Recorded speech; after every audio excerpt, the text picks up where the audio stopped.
第175章神秘的残破图片。在到达城市上有几百米之外时，萧炎飞行的速度逐渐地减缓了下来，身体微微一颤，背后的紫云翼便是散发出一阵阵淡紫的光芒，缓缓地收缩，最后化为纹身贴在了萧炎背上。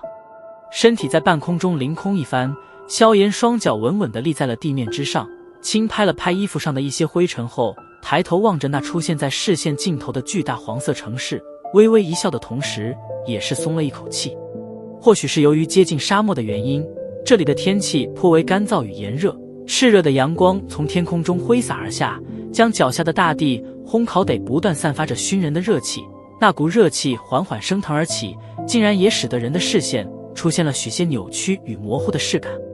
按常理说，在这种绝对算不好有多良好的环境下，应该没有什么人会感受到畅快的感觉。然而萧炎却是有些愕然地发现，自从他脚踏上这片土地之后，其体内流淌的紫火斗气竟然是变得欢畅了许多。微微惊愕了一下，萧炎伸出手来，在面前的空间抓了几把，抿了抿嘴，半晌后方才恍然地轻声道：难怪这里的空气中几乎80%都是属于土属性与火属性能量。由于地形的原因，塔格尔大沙漠最适合修炼火属性功法与土属性功法的人修行，而你体内的紫火更是一种与炎日息息相关的特殊火焰，自然比常人感觉的更要敏锐一些。戒指之中传出要老淡淡的笑声，而这也就是我为什么要让你来沙漠修行的目的。这里的条件艰苦，用来磨练人实在是再合适不过的天然场合。微微点了点头，萧炎轻吐了一口气，拍了拍身上的那件精美的犹如艺术品一般的炼药师长袍，然后迈着步伐对着那已经不远的黄土城市缓缓行去。逐渐的行进城市，周围的路人也是越来越多了起来，而这些路人男子大多都是赤裸着膀子，浑身皮肤泛着黝黑的精干，一眼看上去似乎颇为豪爽。而偶尔路过的女子虽然皮肤同样微黑，不过却是有些偏向性感的古铜之色。这里的女子并不像帝国内部的女人那般含蓄娇羞，一套紧身的皮衣只是刚好将胸部以及其下的一点地方遮掩住，而那些纤细的腰肢却是大胆地裸露了出来，修长而紧绷的大腿同样只是被一些短短的裙子或者短裤所包裹，行走间水蛇般的腰肢扭动着，别有一番迷人的韵味与风情。一路走来，萧炎也算是大饱眼福，咂了咂嘴，抬头望着那已经能够看见具体规模的黄色城市，只见在那城门上方处，两个硕大的淡红字体被雕刻在城墙之上，远远看去竟然是有着淡淡的血腥感觉。莫城轻声念了一句，萧炎笑了笑，缓缓地走向城门口处。在城门口处，10几名身着铠甲的士兵正手持长枪的吆喝着进城的路人缴纳入城税。望着这些士兵那不顾炎热全副武装的模样，萧炎心中略微有些愕然，这里的防卫怎么比黑岩城这种大型城市还要森严一些？或许是因为天气炎热的缘故，这些守卫在此的士兵也是被烦躁的天气搞得有些烦躁，一道道毫不客气的喝骂声不断地催促着城门处的路人。走向城门口，听着从那些士兵嘴中跑出来的喝骂，萧炎微微皱了皱眉头，摇了摇头，然后径直走进城市。在加玛帝国，炼药师几乎是享受着贵族一般待遇的职业，这些城门处的进城费缴纳同样是被帝国豁免了去。虽然一名炼药师也不可能会在乎这点钱，不过这面子却是的的确确让的所有炼药师们颇为的受用。嘿，小子，没看见这里血有脚？望着那旁若无人径直对着城内走近的萧炎，一名士兵眼睛顿时一瞪，然而他的喝骂声音还未完全落下，视线便是瞟见了萧炎那身极为精致的炼药师长袍，立刻道口的骂声生生地咽了下去，怒容变脸般的转化成了谄媚的笑容。大人，您是要进城？脚步没有止住，萧炎缓缓走向这名士兵，淡淡地瞥了他一眼，然后与脚跟有些打哆嗦的后者擦肩而过，自顾自地对着城内走去。见到萧炎没有理会他先前的得罪，这名士兵脸庞上浮现一抹庆幸，咽了一口唾沫，连忙转身躬声喊道：大人，最近塔戈尔大沙漠里的蛇人有些不安分，您若要出城，可得小心。脚步微缓，得到这一个意外的消息，萧炎微微点了点头，然后身形缓缓地消失在城墙通道内的黑暗之中。妈的，差点就完蛋了！要是被上面知道老子得罪了一名2品炼药师，不把我丢出去喂狗才怪了。望着萧炎消失的背影，这名士兵这才彻底地呼了一口气，抹了一把冷汗，再次回到自己的岗位。而或许是因为先前的一通惊吓，现在他也是收敛了许多火气，不敢再胡乱地冲着进城的路人喝骂。缓缓地走出有些昏暗的城墙通道，视线微微一亮，别具沙漠特色的城市建筑群出现在了视野之中，一幢幢模样有些古怪的房屋建筑，让得萧炎有些大开眼界。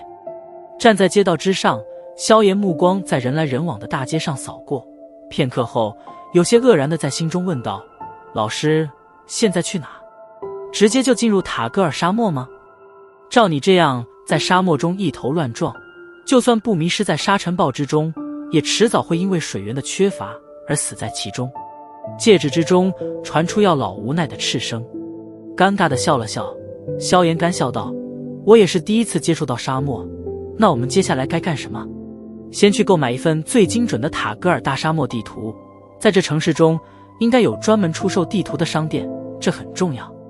另外，备好足够的水源，还有再跑一下此处的药铺，购买一些驱蛇的药物吧。塔戈尔大沙漠里面的蛇人最擅长的便是驱使毒蛇进攻了，小心点总没错。药老沉吟道：准备好这些东西，今天应该便没有时间立刻进入塔戈尔大沙漠了，所以到时候便在城市中歇息一夜吧。哦，对了，你手中的回气丹也被用光了，这东西可是修行时的必备之物。不过还好上次在魔兽山脉的小山谷中采集了足够的炼药药材，今夜我抽空便你炼制一批吧。等弄完这些，明天一早我们便开始进入塔戈尔大沙漠。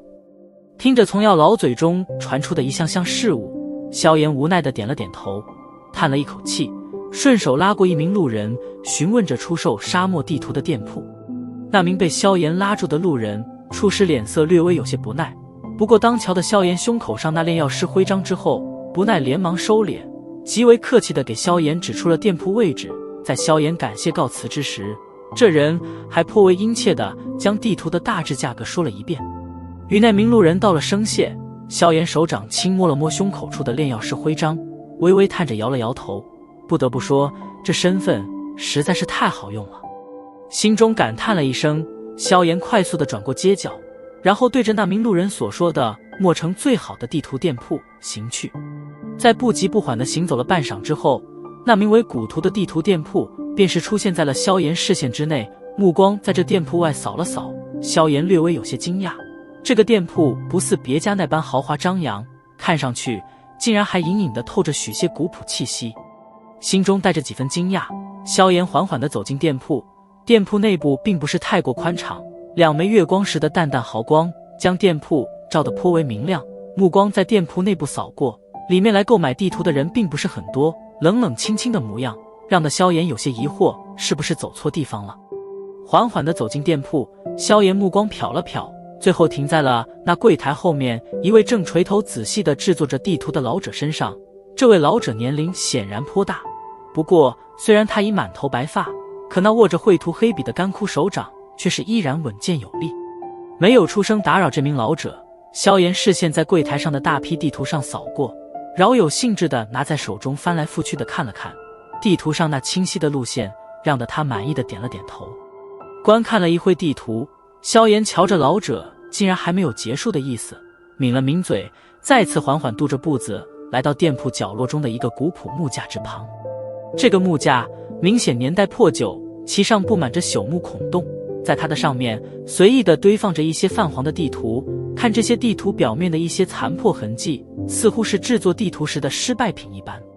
手掌随意地在这些泛黄地图中翻了翻，一股淡淡的霉味扑面而来，微微皱了皱眉。萧炎将一叠失败作品拿起，手掌微抖了抖，一张只有巴掌大小的残破图片却是忽然的从这叠失败作品中掉落了下来。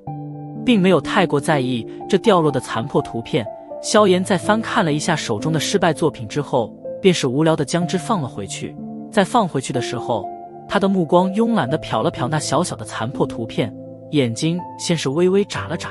然后移动的手掌骤然凝固。